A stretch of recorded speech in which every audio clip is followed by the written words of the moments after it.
What's up, everybody? Welcome to another episode of Why We Love PlayStation VR. Sitting across from me, holy crap, do you remember this guy? wait, I'm across from you? all the way across the city. You're facing me across the screen. Technology. It's bullshit. I did not hit her. I did not. It's Desra. Come on, we had to make a room joke somewhere. I figured we'd just get it out of the way. I was trying not to. I was so trying not to. And of course, sitting across in front of me, behind me, all around is Brian Paul.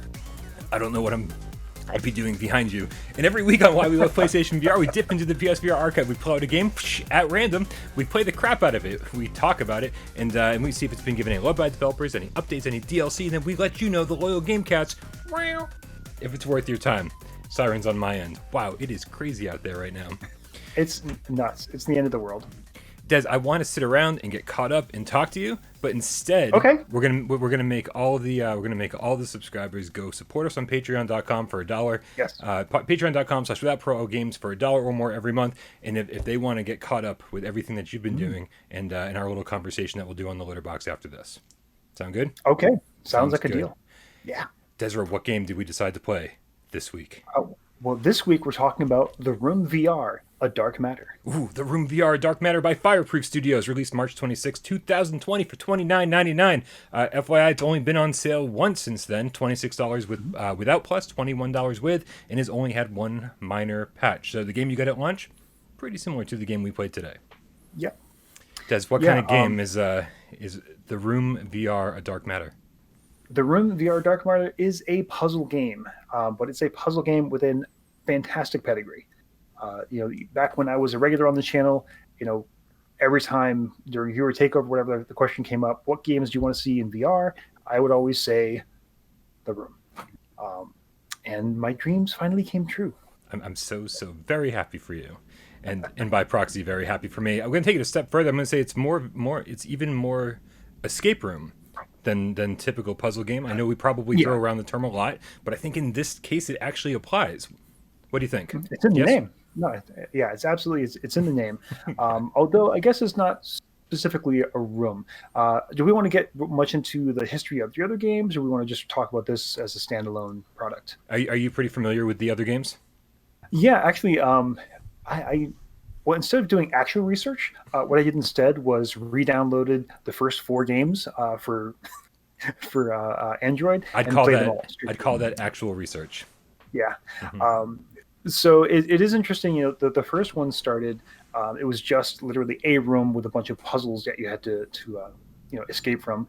The second one, creatively titled The Room 2. In this case, there were multiple puzzles in a room that would unlock and let you into another room, and so on. You kind of progress through. The third one actually introduces the craftsman, who we'll probably talk about a little bit later. And then this is the first game that actually had multiple endings depending on how you solved the puzzles and which puzzles you solved. There are actually some optional puzzles. And then finally there was the Room 4, Old Sins, which was basically a dollhouse that you came across in the attic, and you went through, let's say, multiple levels of reality, kind of diving into the rooms and coming out, and you were never really fully solved like all the rooms. You had to take stuff from some rooms and put them into others. So there wasn't really like the progression of the other games. Just to reiterate, you don't need to have played those other games to enjoy this one, because I didn't, and spoilers, liked it a lot. So let's talk about this one. This one is the first VR entry into the series. Mm-hmm. And sorry, sirens on my end, as always. And it starts you off in a police station.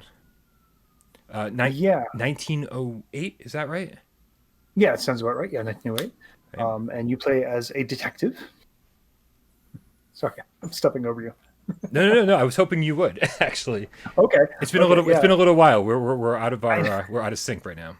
A little while, and we're remote. I can't knee you under the table and say, Brian, talk. See, that was actually the secret behind our smooth transitions in the past. Yeah. I would just jab Brian's leg when you couldn't see it. Lots of nudging under the table. But yeah, unlike the other games, this does start you off as a character who really has nothing to do with the sort of storyline or anything. He's just a detective who gets gets assigned a missing persons case, really. Yeah. And the opening scene is we've got lots of different ways to handle tutorials in games in general and VR games, and I think this one was actually pretty smoothly done. Yeah. Strangely, the police station was, even though it was definitely a tutorial level and definitely one of the shortest levels, it was one of my favorites. I really enjoyed the few puzzles they presented to us there. I think I actually did the police station on a live stream, so I was figuring it out for the first time, but on my own. And there's such an aha moment during some of these puzzles where you're like, oh man, it just reminded me so much of like old school point and click adventure games where like it's just like actual puzzle solving. Too many games nowadays are like, oh, I found the key with the skull on it, now I can go open the lock on the door with the skull on it. It's like, Yeah. all right, this is actual puzzle solving, and a lot of it's really clever.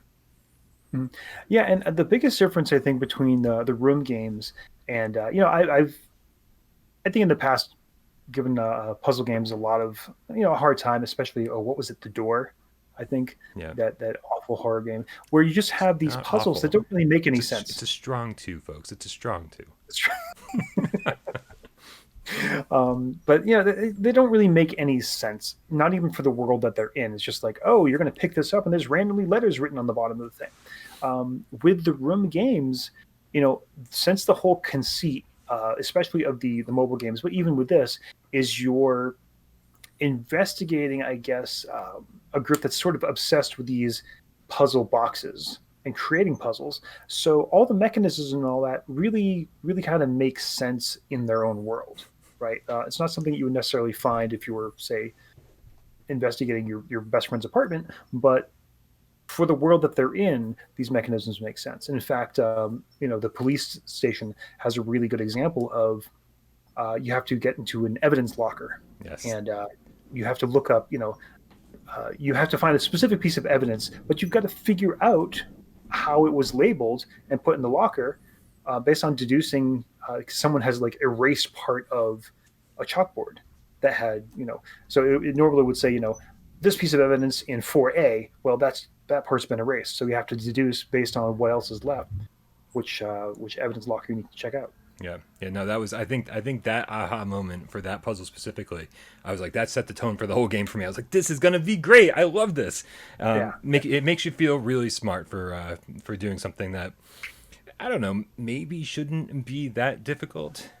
But I will say, if you do get stuck, I think the hint system here was really, really well done, and it's because it's tiered, right? It's like, so if you get stuck and you're just like, you desperately need a hint, you can open up your inventory and pull down a tab, and the first tab will be like, give you kind of like a slight nudge in the right direction. If you just don't get it, then there's like going to be a couple more tabs to pull that'll eventually just like really just be like give you a huge push. I want to ask, did you use the hint system? Oh, absolutely. You did? Yeah. Some of these puzzles are pretty difficult. And one thing, I know, of course, we're going to get into the discussion eventually, or if we don't, the comments will let us know. This is only teleportation and click turning. Mm-hmm. Right. There's no smooth turning. There's no free motion. But I think in this case, as much as I'm usually the hey, teleportation is a good thing guy, I think it really makes sense in this kind of game because it does limit your options. There are a lot of times because you can only go to say 5 different areas in one particular room.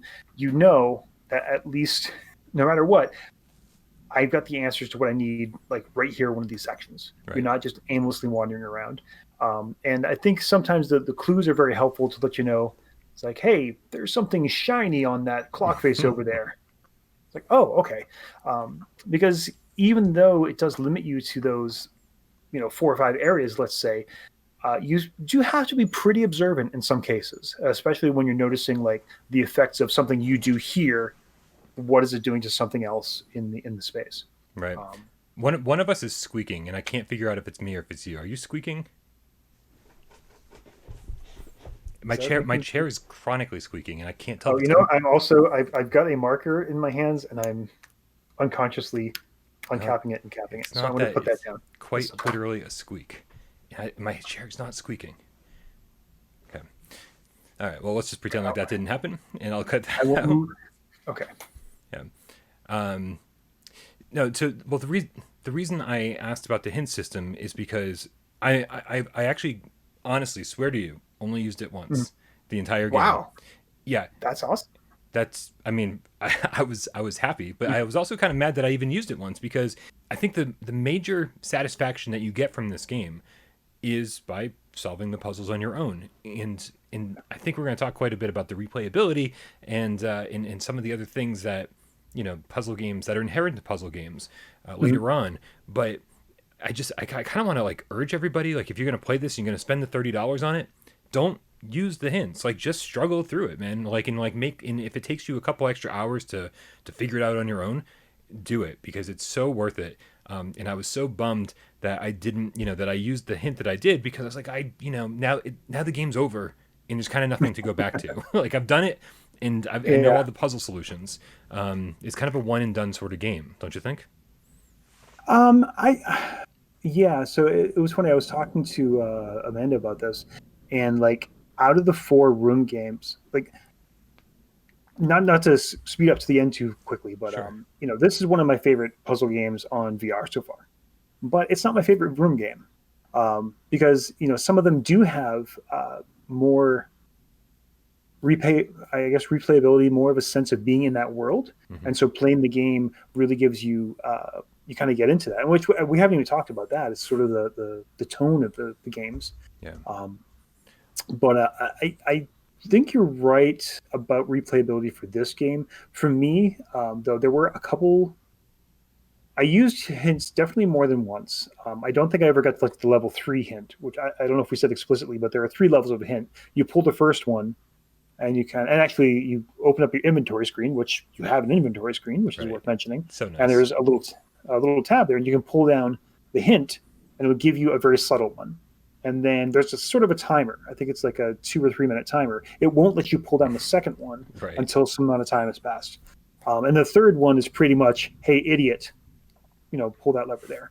Um, there were a couple places where what had happened was I didn't see, in fact, I kind of hinted at it before. I didn't see the effect that the thing I was doing was having in the world. Yeah. And so I'm just like, okay, I keep messing with this thing and nothing's happening. And the hint gave me the actually, no, look over there to Right. see where, what you're doing is having an effect. It's weird talking about puzzle games and giving a review without actually spoiling the Yeah. answers to the puzzles. Well, it's also going to be Um, weird. But by the way, we are having a dark and stormy night here in Worcester. I just heard the thunder through your microphone, and then heard it through in my real living room, which is I told you crazy. it was closer to me. It is closer to you. That's crazy. Yeah. So one of the things, like, I'm going to do my best to make sure that when everything goes full screen, there's no puzzles being spoiled. But you're kind of solving puzzles constantly during this, and Yeah. so showing the video and actually showing any kind of progression will mean that there are going to be some puzzles because you're constantly solving puzzles in this. It's a lot of small puzzles that end up adding up to bigger puzzles. It's almost like the Rube Goldberg machine of puzzle rooms. It's just like all these things combine to like make one thing happen. And so it's a little tricky to try to show footage, but I'll do my best not to spoil anything for anybody here. And that also is pretty typical of this series of games. There isn't just like, oh, I saw this thing and I move on to this thing and I move on to this thing. It's I unlock this, which gives me a piece to unlock that, which gives me a piece to unlock that, and eventually it all comes together and you move the mummy sarcophagus. Yeah, Um, yeah. I do want to, before we get too far away from it. You'd brought up the teleportation and click turning a little bit, mhm. and then we kind of like blew past it. And I know a Yeah. lot of people, the second they hear that, they're gonna go, "Not for me. I'm not interested." Mm. People say it's not. VR is all about immersion, and if you start using click turning and full locomotion, then you've ruined the immersion and it's pointless. I don't want it. And I Yeah. mean, don't get me wrong, I get it. I understand that mentality. But this game, uh, I'm really of two minds when it comes to the teleportation and click turning because the teleportation, like you said, is node to node, and the nodes are important places. If you can't teleport to it, you probably don't need to be there. That's Right. a pretty cool mechanic, and as a reviewer, as a reviewer, that saved me so much time. And I was like, this is really nice. It really like keeps the pacing of the game, Mhm. it keeps it going at a pretty good clip. But as a VR gamer, I'm like, man, I want to go walk over to that corner that they're not letting me walk over to, and really just like get my hands dirty. I want to explore every single corner because it was just a kind of beautiful looking game.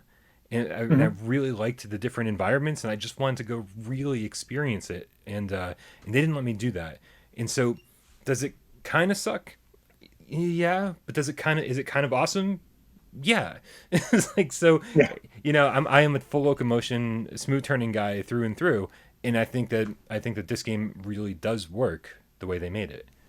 So I try to look. I'm Yeah. trying to look at the game they gave us, not the game I wish they'd given us. In other words, Yeah. It is. I mean, because I do see the point. And of course, this is the same argument we've had since the day one about teleportation versus free motion and blah blah blah.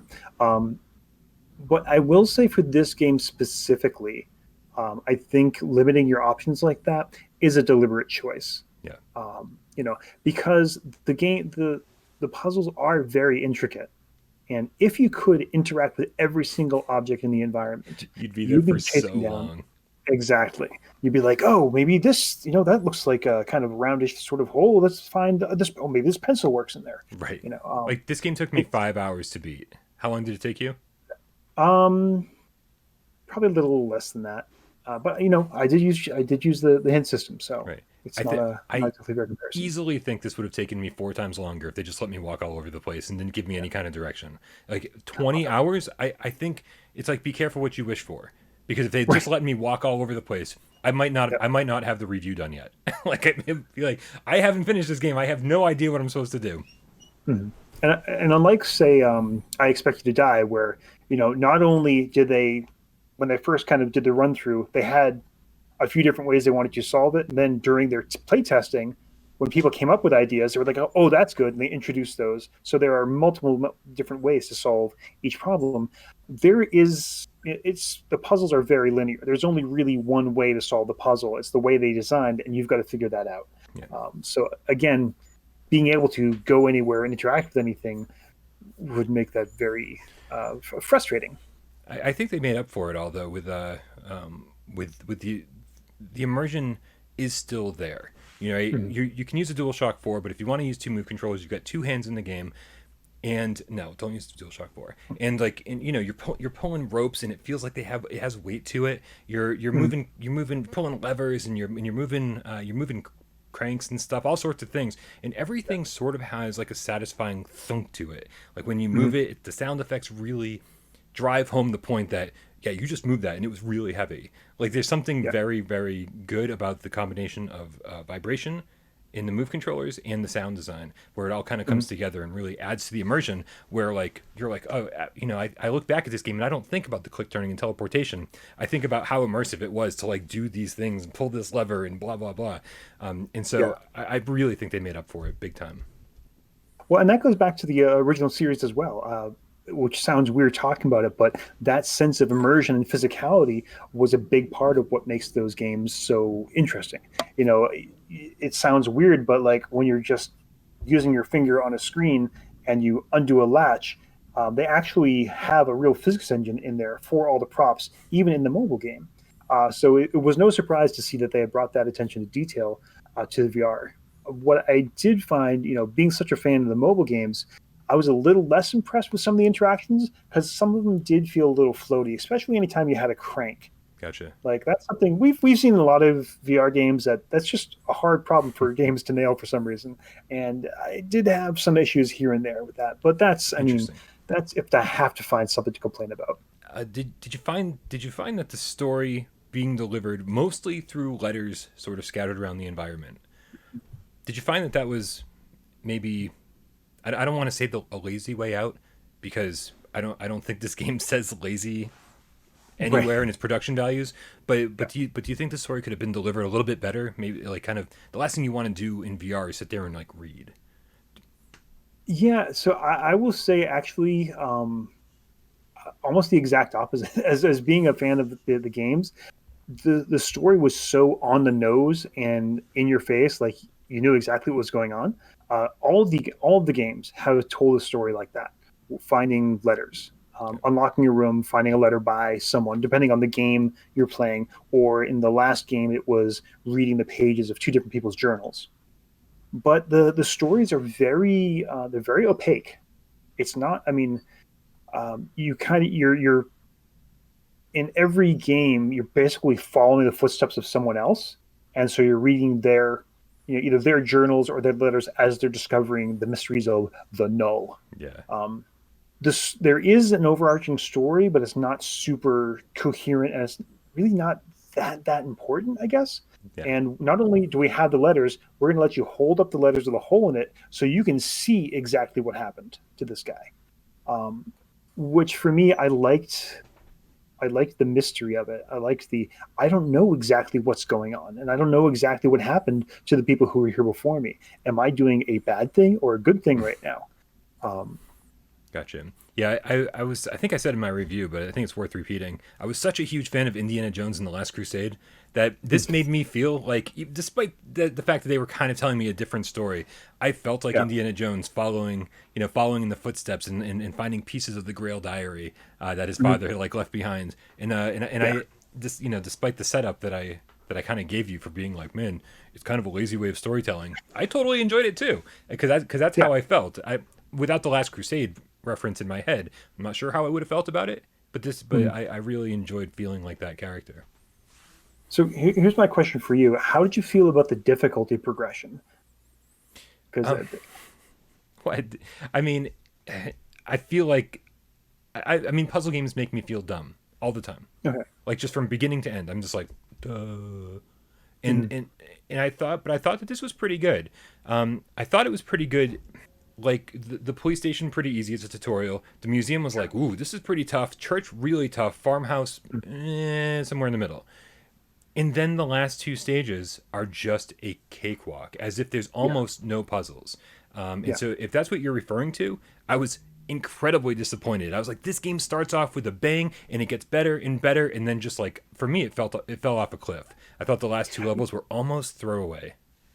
Yeah, that's almost exactly the same thing I was going to say. The church was so difficult, and that's probably where I burned through most of my clues, was just in the church. Yeah. And what I couldn't figure out was, is it because they've taught me so well, like how they think about puzzles, by the time I got to the cabin, that was like, oh yeah, boom, boom, boom, I got this figured out? Yeah. Or was there definite fall off? And certainly, I absolutely agree. Once you finish the cabin, they're barely even puzzles. They're kind of placeholders almost.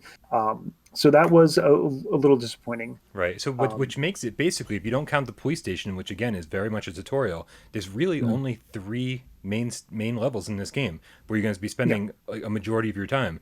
And so, and I think I really, I kind of screwed myself by looking at the trophy list ahead of time, going, oh, there's like 6 different rooms. Not really. I was thinking, I was like, oh man, because the country house or the cabin or whatever you call it was my favorite one, right? Because they were sort of to get to your point about the tone of the game, they were sort of setting it up like, could this be a horror game? You walk in and it's dark and it's creepy and there's like these black vines that kind of spring up in different places, and you're like, oh, this isn't just dark and creepy. This place is fucking cursed. Like this is gonna be scary. And then it kind of wasn't. It was sort of just, it was dark and disturbing, and it had a haunted tone to it. But I don't think it was ever actually scary. Right. No, I'm not a fan of the horror genre in general. That's why you're not. Yeah, that's why we kicked you off the channel, Des. Pretty much. The ugly secret can be told now. There we go. Yeah. No, it's just that your typical horror tropes don't really work on me. But what does work on me, and why I love games like Home Sweet Home, for instance, is and I'm not the one who came up with this, but dread, the feeling of dread. This, like, even in the church when it's nice and brightly lit and all that, and everything's fine, you just have this overpowering sense of like something is just wrong. Yeah. There's something, and I'm going through and I'm solving these puzzles and all that. But even when you solve a puzzle, it's just, I've gotten closer to something and I'm not really sure I want to be getting closer to it. Right. And then, when you do finally, finish a room and those black tendrils start coming out of everywhere, it's like, oh, And it's funny, like I think a great prank to play on someone is to find someone who does like horror games and likes jump scares and all that, and tell them this is a horror game, because they'll be waiting like this Yeah. the whole game, waiting for that to spring. And there are no jump scares or anything like that happening in this game. Yeah, I mean, but that's not to say that just because there's no jump scares, like there are some really creepy moments, where you're just like, whoa, like some. It's more subtle than anything, but even right off the bat in the police station, the second you manage to open that safe, the lights flicker and there's not a ton of music in this game, but so that makes like the moments that they use it so impactful. But that also makes the sound effects more impactful too, because you can really hear everything that's going on around you. For a guy who absolutely loves jump scares and horror games, and the scarier the better. Man, I thought the tone of this game was perfect, absolutely perfect. Yeah. As I think we've talked about the Room VR, A Dark Matter, to death. Okay. Now I think we should rate. It's only the first hour. We got like 3 more hours booked. What's our rating scale, Des? So our rating scale is pretty simple to understand, unless it's changed. I mean, Jeremy changes it every week, but let's go with the tried and true. So a number 1 is yes, you've got to buy this game. If you have a PSVR, it has to be in your library. This is just the best of the best. A 2 is yeah, sure. If it's a genre you particularly like, or if it's on a really good sale, go ahead and pick it up. It's not going to hurt you. It's fine. And a 3 is no. Do not buy this game. Friends don't let friends buy crap. We need to vote with our wallets and tell people that we deserve better. It is you that's squeaking. God damn it. It's you that's squeaking. I could finally tell. The whole time I'm trying to adjust my seat, and I'm like, is it me that's squeaking or is it Des? It's you. I'll get some WD-40 on this, and we can record the whole show again. We'll do it all over again from scratch. It's all right. Then I'll give a different rating next time. Okay. So 1, 2, or 3. What do you think? I mean, I didn't know really what to expect going into this. I've seen like just in passing the mobile games, and so I didn't know what kind of puzzles to expect from this. But man, the environments and the overall tone of the game immediately sold me. Absolutely loved being in this world. I feel like they were like, okay, Brian, you've played escape room games before, but now we made one for you. And it just felt really good being in that world. The move controllers felt really good. Everything felt pretty tangible. I thought that if you just, when there were so many times I was just sitting in VR going, I have no idea what to do next. But if you just keep trying and just keep tinkering, eventually you'll figure it out. And I love that because it never felt like it was impossible. And I knew that if I spent enough time, I would eventually figure it out, even if it was just kind of like a by default sort of thing. Even if I wasn't using like the full power of my mental acumen, it was just like it was like, okay, Brian, okay, you figured it out by like goofing around, and that's fine. I feel like that's better again than being given the answer. Yeah, man.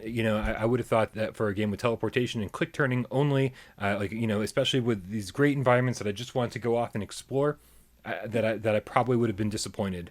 But other than the disappointments that we already talked about, meaning that like the meat of this game is really only 3 stages, in that once it's over, it's kind of over, and there's not really reason to go back. There's not, if I remember correctly, there's not a platinum trophy to go after. There's not. No.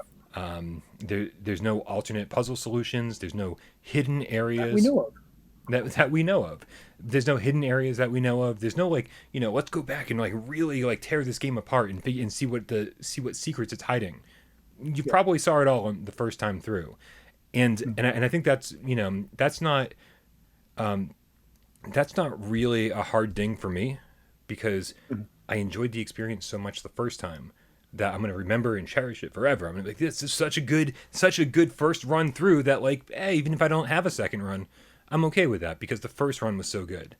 And for that reason, I mean, this is absolutely a 1. I feel like this is probably, if I, on the next top 25 list, I'm going to have to like really sit down and consider this. Somehow it got knocked off our top 25 list the last time we sat down and did it. But for me, for my personal top 25, this would be in my top 10 somewhere. I really absolutely love this game. Yeah. What about you? I'm glad to hear that because this is, yeah, I mean, to cut to the chase, it's a one for me as well. There are some limitations, like we said, we've talked about, but this is hands down one of the best escape room games, one of the best puzzle games for PSVR. This is done by a team. I got to say, I was a little nervous going into it because they're so good with those other games. Like, Yeah. are they going to be able to make the jump into VR? Is it going to be like a dumbed down version? Part of me was torn. Is like, I would love to see the games I know in VR already, but I kind of want to see something new also. And they did that. They deliberately said, no, we're not just going to port our old games. We're going to make something completely new, something that's taking advantage of the medium. And I think they did it. Like I said, I think there's a change in the type of storytelling that left me a little less satisfied. But as far as the gameplay itself goes, yeah, it is. It's a one. It's a one. It's a one. These guys know what they're doing. If they cared, they made a polished thing that works. Exorcist Legion VR. I'm looking at you. Yeah, no. I replayed it recently and it worked perfectly. I was like, you got to be kidding me! I love this game again. Yeah. Yeah, it didn't when I played it. Yeah, But yeah, so this is, the only caveat I would say, if you don't like puzzle games, then this is a very puzzle game. So yeah, obviously it's not going to be for you. But yeah, it's a horror game that Des likes, although I guess horror is stretching it. Yeah, it's great. It's one of my favorite VR games now. Awesome. Yeah. Awesome. I think that says it all. Yep. Nice. Well, listen, Des, this was awesome having you back for this. It was great. For anyone who doesn't know who Des is, go back about 150 episodes. I don't even know how long you've been gone for. It hasn't been a year yet. I think it was like September. Okay. I left. So go back like 35 episodes then. Yeah, I have no just idea. did my year anniversary at work, and I tried to make it work for a couple months after. Yeah, But, Des was the original co-host here on Why We Love PSVR, and he had to leave because of real life, and we always know that real life comes before virtual life, unfortunately. But dude, you are always welcome back. Definitely looking forward to the next time we bring you back for an episode of Why We Love. Thank you very much. It's been my pleasure. Well, thanks for having me. And if you want more Des, patreon.com/withoutparole we're going to do a litter box episode right now. Guys, let us know in the comments below what you thought of the Room VR at Dark Matter. Did you like it? Did you hate it? Did you blast through it in 2 hours because you cheated? You fucking cheaters. I know you cheated. There's a lot of playthroughs that were like 10, 12 hours. I'm like, Whoa. That's Whoa, I'm feeling pretty good about myself right about now. Know, right? That's awesome. All right, guys. Also, let us know in the comments below what other games you want us to play. Jeremy and I, man, we have such a long list. The list gets longer every single week, but we're gonna play them all eventually, unless the world ends, and then we won't. For another episode of Why We Love PlayStation VR, my name is Brian Paul. I'm Des, and we'll see you. Well, I'll see you next week.